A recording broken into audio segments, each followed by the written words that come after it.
Have you ever traveled abroad, just stepped out of the airport, looked at the road, and your brain just went, wait a second, why are the cars driving on the wrong side? Relax, they're not wrong. The truth is, countries around the world never agreed on which side of the road to use.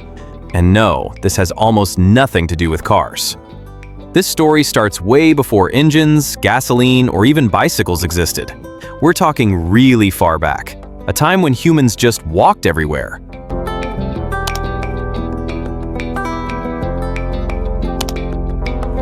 Archaeologists have found paved roads that are around 6,000 years old, but the real road-building legends were the Romans. By around 200 AD, the Roman Empire controlled most of Europe, including Britain. And since they built the roads, everyone else had to follow their rules.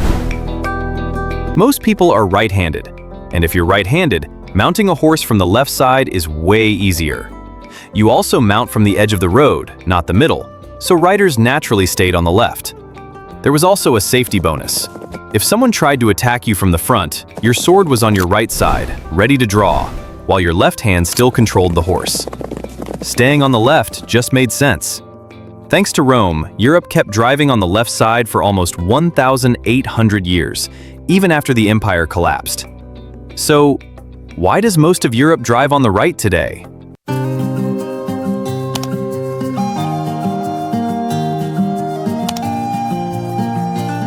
One man, Napoleon. Napoleon hated everything connected to the old empires. And yes, that included traffic rules. As he conquered countries, he forced them to abandon the Roman-style left-side travel and switch to the right side.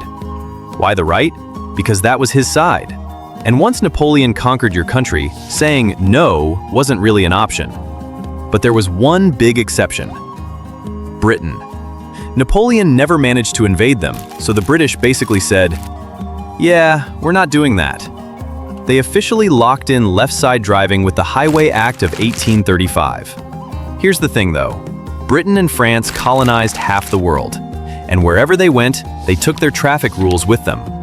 So in general, former French colonies drive on the right, former British colonies drive on the left.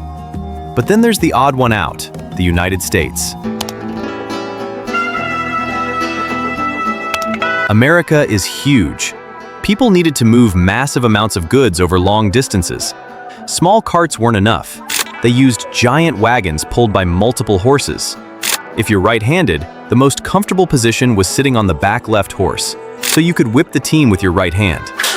That naturally put you driving on the right side of the road to avoid head-on crashes. By the mid-1800s, the US started building paved roads with deep ditches on both sides. Drivers didn't want to fall into them, so they sat on the right side of the wagon and kept driving on the right. Early cars copied this setup. Fun fact, the first American cars actually had right-hand steering, including the 1903 Ford Model A. But when Henry Ford designed the Model T, cars were everywhere. Being closer to oncoming traffic mattered more, so he moved the steering wheel to the left. The Model T sold nearly 15 million units, and the rest of the industry followed. So, what about Japan?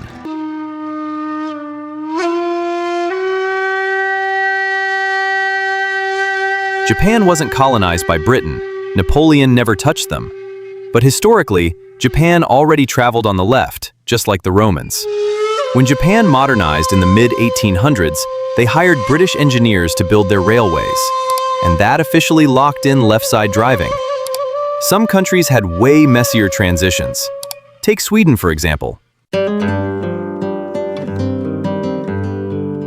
They stuck with left-side driving, but 150 years later, 90% of their cars were left-hand drive. That's basically a recipe for disaster. So in 1967, Sweden pulled off a massive switch called Högertrafikomläggningen, aka Right Traffic Day. Non-essential vehicles were banned overnight.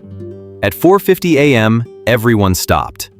Minutes later, they moved to the other side of the road and kept driving. People literally woke up early just to watch it happen. That's why different countries drive on different sides of the road. Drop a comment below. Where are you from, and which side do you drive on? Don't forget to stay fast and stay curious.